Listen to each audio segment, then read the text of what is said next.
Agradezco a la universidad el tener la oportunidad de poder dictar este tipo de seminarios que estoy totalmente segura va a ser de bastante beneficio para los estudiantes, así que son iniciativas bastante interesantes en las cuales promueve la universidad.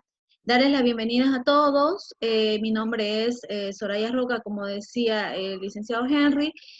Un poquito para que me conozcan, vengo trabajando ya casi 15 años en empresas, en organizaciones, en el área de recursos humanos.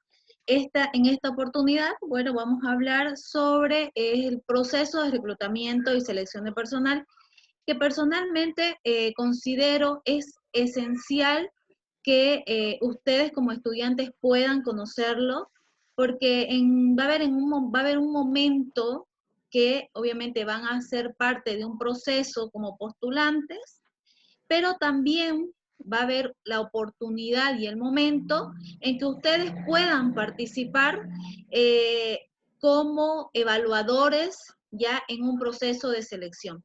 Siempre lo menciono que no necesariamente muchas veces tengo que estar yo en el área de recursos humanos para conocer cómo se hace un proceso de selección.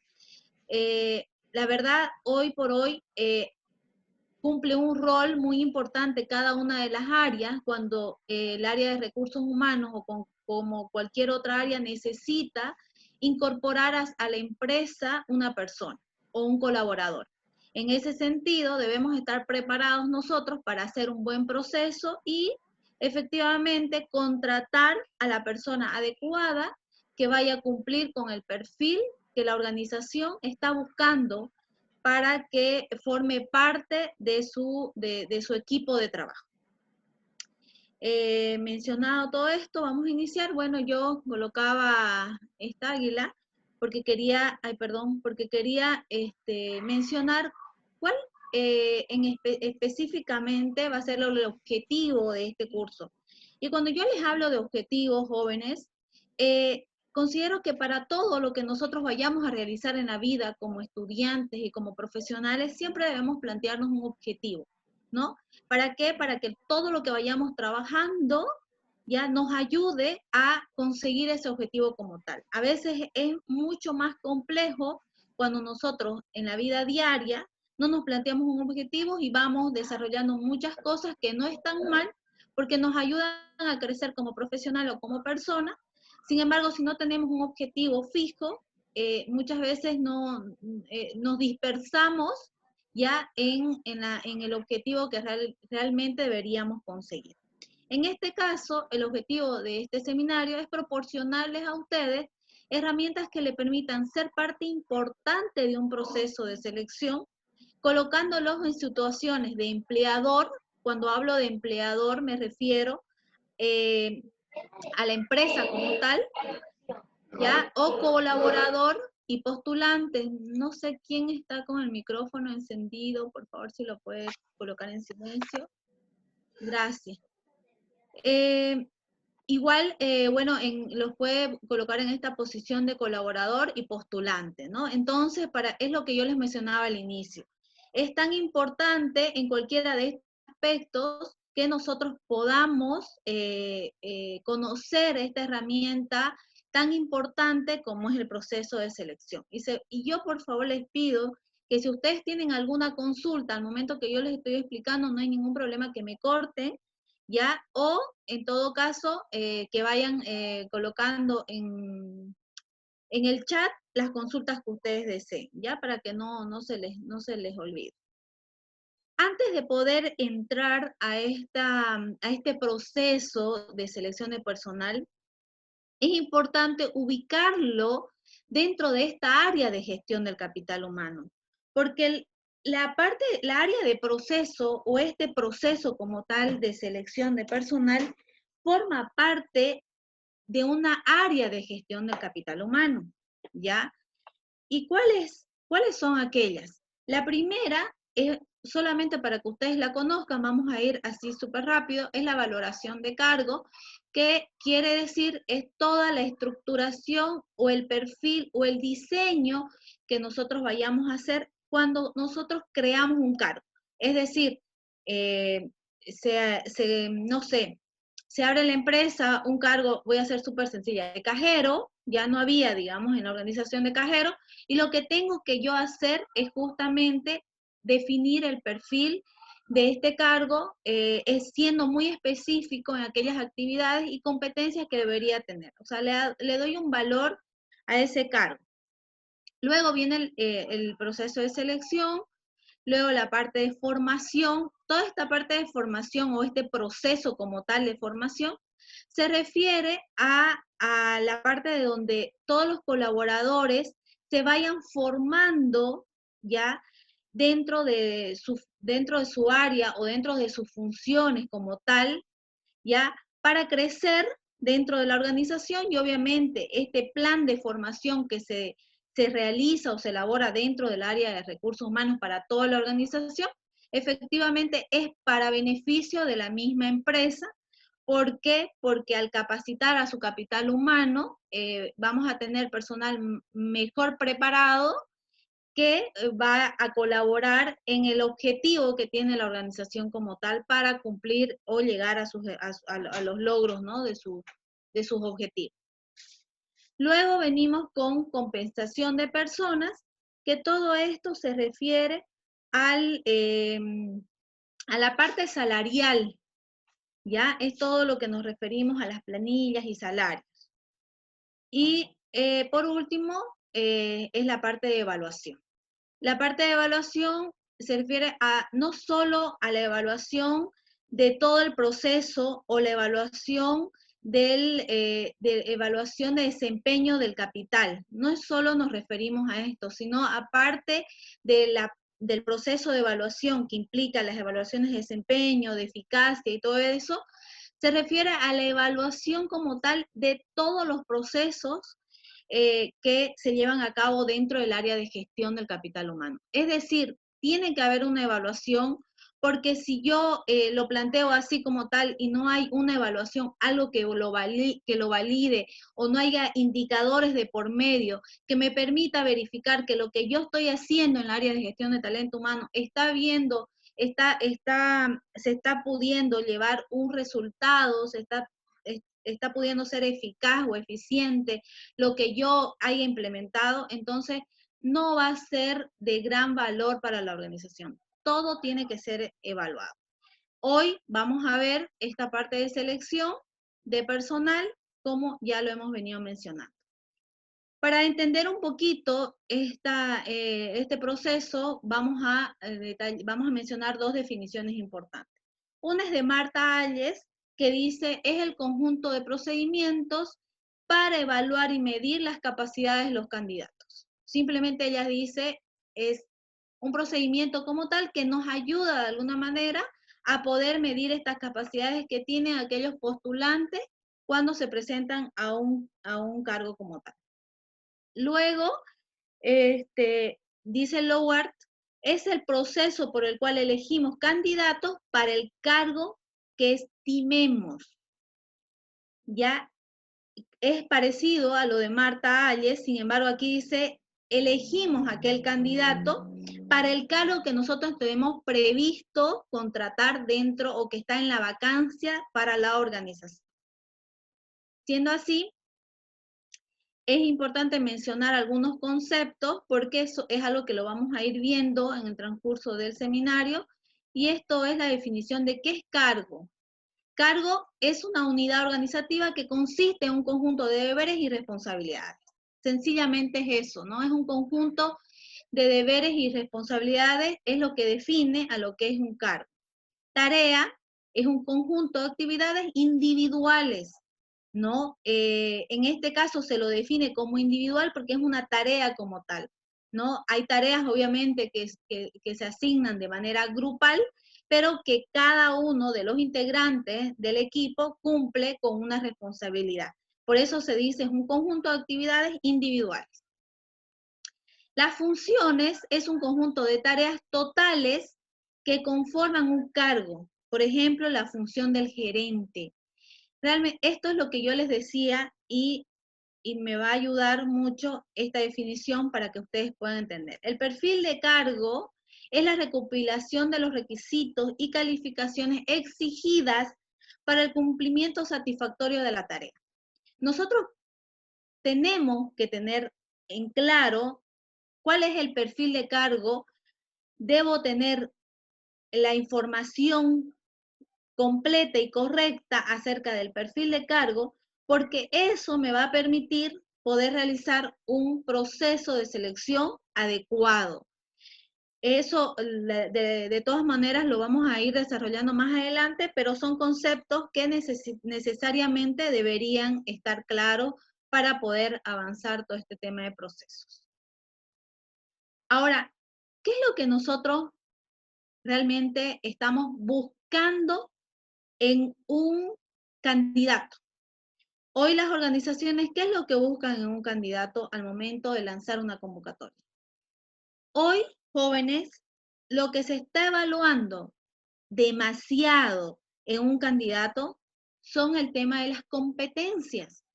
Eso es lo que se evalúa. Muchos me pueden decir, sí, pero seguramente para muchos es nuevo este concepto o esta definición o esta palabra competencia, y me pueden decir, sí, pero si yo no sé o no conozco de la actividad que la empresa está necesitando, entonces no entiendo por qué es tan importante el tema de competencia. Esto no quiere decir, y quiero que quede claro, que la parte de conocimientos sea menos importante o en su defecto no sea considerada. Esto no quiere decir eso.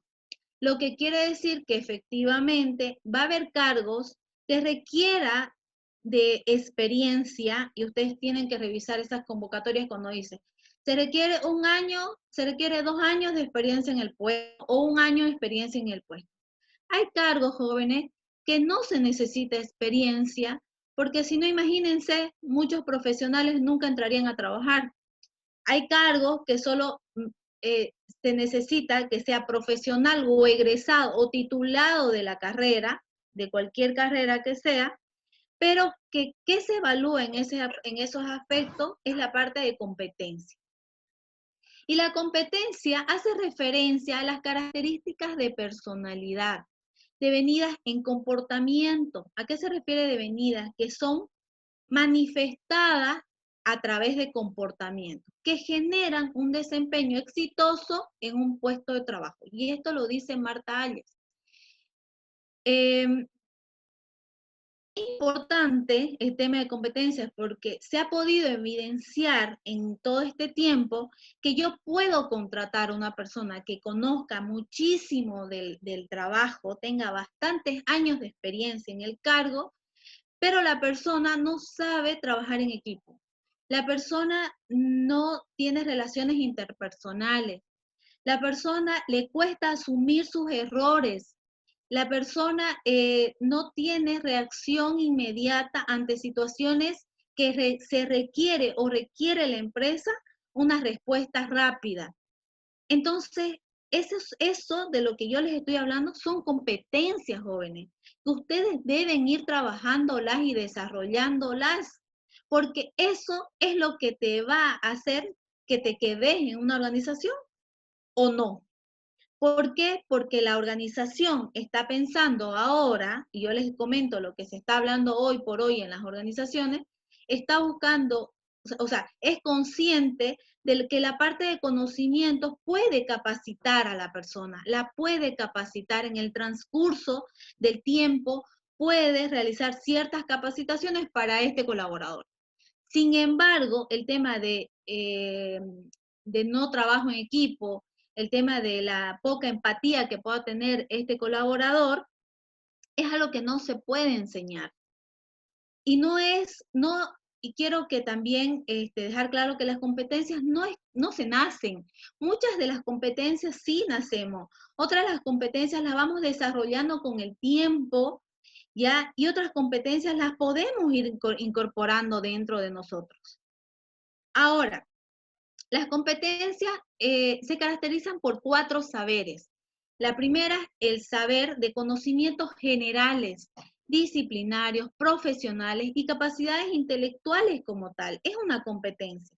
Un conocimiento llevado como tal, como una competencia, son conocimientos básicos, ¿no? O no básicos, sino conocimientos generales, algo más objetivo, no tan subjetivo. Como dice ahí, son tus conocimientos profesionales.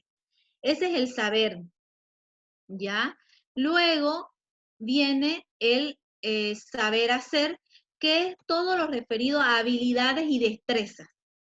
Todas aquellas habilidades que tenga la persona o aquellas destrezas son lo que determina el saber hacer. Luego viene el poder hacer, que son las aptitudes. ¿Cuáles son las aptitudes, no? Es la transferencia de conocimientos, son las habilidades inter e intrapersonales. ¿A qué nos referimos así rapidito a las habilidades interpersonales? Estas habilidades interpersonales forman un conjunto de comportamientos y hábitos que son necesarios para garantizar una adecuada interacción. ¿Ya? Mejora las relaciones personales y alcanza los objetivos de la comunicación. Es decir, es poder transmitir las habilidades interpersonales, no se olviden, es la habilidad de poder transmitir o recibir correctamente un mensaje. Ahora, lo que va muy relacionado con estas habilidades interpersonales es la capacidad de empatizar con los demás. ¿Y qué es empatizar? Empatizar es empatía, es la capacidad de ponernos en lugar de la otra persona. Y es como dicen muchas personas, ¿no? Trata a los demás como quieres que te traten. Entonces, es importante este tema de las aptitudes. Y eso se refiere a lo interpersonal. ¿Ya? Y la parte de intrapersonal se refiere al control de nuestras propias emociones. Es decir, el tema del estrés, ¿no? Debemos ser personas que podamos de alguna manera controlar internamente nuestro nivel de estrés, ¿no? Porque a veces nos estresamos y en el trabajo ni medimos las palabras, ni medimos nuestros actos, ni tampoco medimos ese lenguaje no verbal, ¿no? O sea, el hecho de que puede pasar tu jefe por al lado tuyo y ni siquiera lo viste y ni lo saludaste. Entonces, son conductas que hoy por hoy son muy valoradas dentro de una organización y por eso son evaluadas en un proceso de selección. Muchas veces me preguntan a mí y me dicen, ¿por qué tantas pruebas? ¿Por qué aparte de las pruebas psicotécnicas que tengo que realizar, tengo que ir a una prueba grupal? Muchas personas hacen el tema de los assessment centers, que son juegos de roles, que son evaluaciones grupales. Entonces, ¿por qué? ¿Por qué dicen? ¿Por qué tanto? Porque en realidad las evaluaciones se tienen que cruzar. ¿Y por qué? Porque es esencial estar seguro que yo estoy midiendo la competencia y que los resultados que estoy obteniendo realmente son coherentes en relación y en comparación con todas las pruebas que yo le estoy tomando a ese candidato. ¿Me entiende? ¿Por qué es tan importante el tema de competencia? Y por último, podemos ver el querer hacer, que son las actitudes, el tema de motivación, disposición, principios y valores. Yo les comento algo aquí, algo que de alguna manera es más importante entre actitudes y aptitudes dentro de una organización son las actitudes. ¿Y por qué? Porque hoy se han dado cuenta también las organizaciones que necesitamos gente con bastante actitud, ¿no? Ser positiva, ser resiliente. El tema de ser resiliente es yo puedo, a pesar de las adversidades, yo sé ser positivo. Entonces, necesitamos una persona con actitud positiva, motivadora, con disposición de enfrentar cualquier situación. Las aptitudes, obviamente, no dejan de ser importantes, son demasiado importantes, pero de alguna manera hay algo que se puede trabajar ahí si es que hay algún problema. Pero imagínense, si la persona tiene un alto nivel de aptitud, pero no tiene la actitud, o sea, siempre está desmotivada, de alguna manera no ejerce esa energía positiva dentro de la organización, no es de las que plantea ideas, ¿no es cierto? Entonces, es necesario el tema de las actitudes. Y esto no solo en una organización, jóvenes. A mí me ha tocado esto en la universidad. ustedes tienen que ponerse a pensar que estas competencias ya deberían ir trabajándolas en la universidad, porque eso les va a ayudar ya cuando estén trabajando a fortalecer aquellas competencias y cuando sean evaluados, realmente puedan evaluar y puedan percibir que ustedes cuentan con este tipo de competencias. Ahora, todo esto yo le estoy dando como una introducción para que podamos entrar a este proceso de selección entendiendo qué es lo que se evalúa dentro de un proceso. Luego vienen las habilidades duras, que son lo que se refiere a la hard skill. Hoy les dicen hard skill, pero son las habilidades duras, ustedes seguramente van a escuchar. Son conocidas como habilidades técnicas o de conocimiento. Son las que se aprenden. Por lo general son las que te abren puertas en empresas, pues te ayudan a solucionar problemas. ¿A qué se refieren con habilidades duras? A los conocimientos, ¿ya? A todo lo que hemos, a todo lo que hemos hemos ido incorporando en la universidad en relación a conocimientos, ¿ya? Y a través de ello generamos o tenemos estas habilidades técnicas o habilidades duras que son las de hard skills. O sea, es la parte más dura, solo conocimiento y todo lo aprendido que el cerebro va recepcionando de todo el aprendizaje que vamos recibiendo durante toda nuestra vida, digamos, ¿no? No solo en la universidad, en todo momento estamos aprendiendo. Ahora, habilidades blandas son las soft skills, ¿ya? Y las habilidades blandas son las que van más relacionadas con aquello que yo les hablaba hace rato, que son las competencias, ¿no? Que estos son las soft skills y se refiere a que están asociadas con la forma de ser. Muchas veces son difíciles de identificar y por eso es que yo les decía, hay tantas evaluaciones, ¿ya? Y para poder realmente verificar que esa competencia tiene ese grado que ha podido arrojar los resultados, ¿ya? Y sin embargo hay maneras de disminuir esta brecha y obviamente la manera de disminuir esta dificultad de poder medirlo es a través de las distintas evaluaciones. Entrevistas de competencias, evaluaciones, assessment center, pruebas psicotécnicas, todo nos ayuda de alguna manera a poder disminuir esta brecha en relación a lo difícil que puede ser medir las habilidades blandas, que son aquellas competencias que yo ya les he venido mencionando. Y acá les puse esta imagen un poco más gráfica, me gusta ser bien gráfica para que se pueda entender un poco mejor. Y esta parte del cerebro son las hard skills que obviamente, bueno, perdón, pensé que venía la explicación ahí, hard skill y la parte creativa, la parte de competencias, habilidades, aptitudes, destreza, lo que nos identifica, la personalidad, lo que nosotros somos como tal, nuestra esencia, nuestra creatividad es la parte soft skill. Y bueno, las hard skills son las habilidades duras y se puede graficar claramente atrás el tema de números y todo eso, pero es todo el conocimiento, no solo numérico, sino todo el conocimiento, hasta en las materias teóricas, todo el conocimiento que recibamos son las hard skills, que son las habilidades duras, y las soft skills que vendrían a ser las habilidades blandas, ¿no? La parte creativa, como les decía. Y bueno, esto tiene que fusionar. O sea, no puedo yo contratar a una persona, y se los vengo diciendo, que solo tenga desarrollada la parte de hard skill, pero no tenga el soft skill desarrollado. ¿Me entienden? ¿Por qué? Porque al momento que yo contrato a ese colaborador dentro de la organización, estas dos competencias, tanto las hard skills, estas dos habilidades, perdón, deben fusionar, ¿ya? Deben trabajar juntas. Y aquí está claramente. El tema de la hard skill más soft skill realmente es un desarrollo óptimo que podemos tener dentro de ese colaborador. Si yo tengo esas dos cosas sumadas, el resultado va a ser un desarrollo óptimo. Estoy totalmente segura y Recursos Humanos y la empresa tiene la certeza que si esa persona dentro de su evaluación ha obtenido un resultado óptimo en ambas habilidades, obviamente va a tener un desarrollo óptimo en la organización. Y bueno, Otro punto muy importante que hoy se está tomando muy en cuenta dentro de las organizaciones es el tema de la generación, de las generaciones. No sé si ustedes, si ahí alguien ha escuchado el tema de las generaciones, pero ¿por qué es tan importante en un proceso de selección?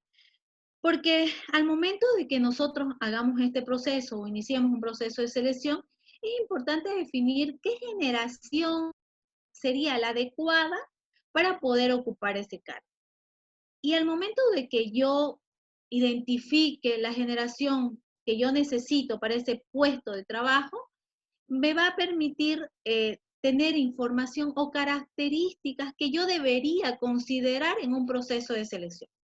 ¿Y para qué les sirve a ustedes como estudiantes y como futuros profesionales? Les sirve porque ustedes deben conocer cuáles son las características que ustedes tienen dependiendo el año que ustedes han nacido. Y aquí vamos, los baby boomers son los nacidos, la generación silenciosa como tal, o sea, su nombre lo dice silenciosa, porque esta generación ya no es considerada dentro de una organización, un puesto de trabajo, porque ya son personas muy adultas.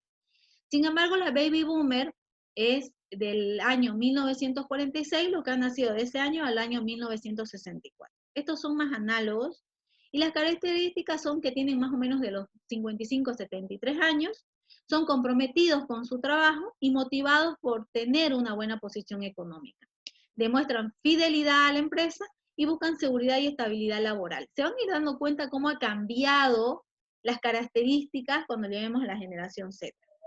La generación X están desde los años 39 a los 54 años, se ha adaptado ya a la llegada del Internet, ya les ha tocado adaptarse a la llegada del Internet, les gusta trabajar en equipo, son personas que les resulta muy fácil poder trabajar en equipo. El desarrollo profesional es muy importante que para ellos dentro de una organización, el hecho de poder desarrollarse profesionalmente dentro de la empresa es esencial para esta generación X. Las personas que exigen a la compañía, realmente son personas que no se quedan muy calladas y se animan a exigir, digamos, ¿no? Dentro de sus derechos. La generación Y, que son los nacidos de entre los años 1980 y 2000, que creo que hay muchos en este seminario de esos años nacidos, son de 22 a 38 años. Se mueven por un trabajo que los haga feliz, ¿ya? No tienen miedo al cambio, se adaptan fácilmente sin importar el fracaso, o sea, como que si no me va bien, no hay lío, voy a intentarlo. No buscan quedarse en una empresa 20, 30 años como o sea, 10 años o 15 años como la generación X, que mientras más años está, mejor. La generación ya no. Eh, es una generación que está dispuesta a emprender, ¿no? A emprender su propio negocio, ¿ya? Y es importante considerarlo al momento de hacer un proceso de selección. Entonces, son personas muy emprendedoras, ¿no? Y yo escucho mucho a mis alumnos que todo esto de la pandemia les ha servido para la necesidad, obviamente, para emprender ciertos negocios y que hoy por hoy les ha ayudado y bueno, como que se han quedado con ese negocio. Entonces, es porque son de esa generación Y. La generación X como que se ata más al trabajo donde está, reza o no sé, o pide a todos los santos que no, el tema de conservar y seguir en la organización. Entonces, son más temerosos en ese sentido al poder emprender algo nuevo. La generación Z, que son los nacidos del 2001 al 2010, son menores de 20 años, ¿ya? Muchos de ellos están estudiando y empiezan a poner un pie en el mundo laboral. ¿Por qué? Porque a diferencia de la generación X, muchos les ha tocado terminar la universidad porque los padres, o sea, tenían la posibilidad, no solo por la posibilidad, sino porque como que en esa época se pensaba que los papás trabajaban y los hijos se encargaban de estudiar. Entonces, se terminaba de la universidad y recién encontraban o buscaban un trabajo. En esta generación Y y generación Z ya es distinto, ¿no? Ya realmente son personas más independientes y ya a pesar de que están estudiando, ya están como que con un pie, como dicen, en el mundo laboral. Gestionan bien la tecnología, es decir, que son demasiado creativos, conocen bastante acerca de la tecnología y son autodidactas. Entonces, esto para que ustedes lo conozcan, porque es importante saberlo al momento quizás de hacer, sobre todo de realizar un proceso de selección, ¿no? Tengo que pensar cuáles son los intereses de la generación a la que yo voy a contratar, porque dependiendo de eso, van a ser, o sea, el colaborador se va a desarrollar en la organización y dependiendo de eso voy a saber las expectativas que pueda tener esta persona dentro de la empresa. Ahora, consideré importante colocarle este cuadro, que es de Jonas Prince, que es presidente y CEO de Manpower Group. Manpower Group, los invito a que puedan visitar esta página. Manpower Group es una de las consultoras más grandes a nivel mundial, que justamente se encarga del área de recursos humanos. Y ellos sacan este año a inicios ¿cómo ha cambiado esto de las competencias o qué competencias han tomado un rol más protagónico? Y dice, las habilidades más demandadas, cuando se refiere a habilidades, estamos hablando también de competencias, ¿no? En el tema de solución de problemas, aquí, en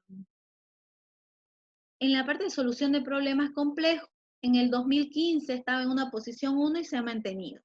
Pensamiento crítico ya estaba en la posición 4, sin embargo ha tomado mayor protagonismo en la gestión 2020. Necesitamos ahora, y estas son competencias que ustedes deben ir trabajándolas, necesitamos pensamientos más críticos, ¿no? Personas que no solo estén ahí realizando alguna función en la que solo fue asignada, pero no tienen la iniciativa de tomar alguna solución distinta o tomar algún criterio profesional, personal, que pueda de alguna manera aportar a la organización. La parte de creatividad es esencial. El tema de la creatividad ha tomado un rol realmente importante dentro de las habilidades que hoy por hoy se consideran al momento de hacer una evaluación. En el 2015 estaba en el puesto 10, imagínense, o sea, no era tan importante, pero hoy necesitamos personas creativas. Necesitamos personas creativas dentro de la organización, que tomen el protagonismo, que implementen procesos, que tomen iniciativa. Necesitamos en las organizaciones personas creativas. Gestión de equipos. Estaba en el puesto 3, el puesto 4 como que está perdiendo la importancia. No es que no sea, porque en realidad este es el ranking de las 10 competencias más solicitadas dentro de una organización y obviamente que son las más evaluadas, ¿no es cierto? Entonces, gestión de equipos solo que ha ido como que subiendo de nivel. Coordinación con otros estaba en el puesto 2, pero ahora está en el puesto número 5, o sea, como que igual ya no es tan esencial. Miren la inteligencia emocional. La inteligencia emocional ha aparecido en el 2015, 2016, 2017. La inteligencia emocional no existía o no se la conocía, o por lo menos no era una competencia fundamental al momento de realizar un proceso. Hoy jóvenes lo es. Y cuando hablamos de inteligencia emocional, según Goleman, y yo igual ahí les pido que ustedes se puedan anotar estos autores y puedan poder leer un poquito más porque es muy interesante, define como la capacidad de reconocer nuestros propios sentimientos y lo de los demás, de motivarnos y manejar adecuadamente las relaciones. La inteligencia emocional es saber conocernos y saber qué es lo que nosotros debemos controlar, qué emociones, cómo debemos relacionarnos, cómo debemos actuar en ciertas situaciones. Entonces, ¿cómo podemos colaborar en equipo? ¿Cómo debemos tomar que a veces un jefe nos diga, mira, Soraya, tu trabajo está mal? ¿Cómo lo tomo? Lo debo tomar desde una manera constructiva, es decir, bueno, hice mi trabajo mal y tengo que hacer un trabajo mejor para la próxima. Eso es inteligencia emocional. No es decir, no, mi jefe se la tiene agarrada conmigo y por eso me dice que mi trabajo no está bueno, que mi trabajo no está bien desarrollado. Entonces, es esa inteligencia emocional que realmente nos permite manejar nuestras emociones de manera positiva dentro de nuestras funciones en el área que vayamos a trabajar. Y esta inteligencia emocional la pueden ir desarrollando desde ahora. Juicio y toma de decisiones, estaba en el 8, ahora en el 7, orientación al servicio, igual negociación. Ahora, flexibilidad cognitiva, ese es nuevo. ¿Y a qué nos referimos con flexibilidad cognitiva? Y tomen apunte de esto, jóvenes. Flexibilidad cognitiva es que cuando ustedes sean contratados hoy para un cargo dentro de la organización, no vaya a ser que después de 3 meses la organización le diga, mira, Pablo, ya no solo vas a realizar estas funciones, sino que vas a tener que involucrar este tipo de actividades o tareas dentro de tus funciones como tal. Lo que menos podemos hacer nosotros es decir, no, y bloquearnos y decir, a mí me contrataron para hacer esto y no para hacer lo otro. Y no, o sea, ahí me bloqueé y no avancé. Falta un minuto, licenciado Henry.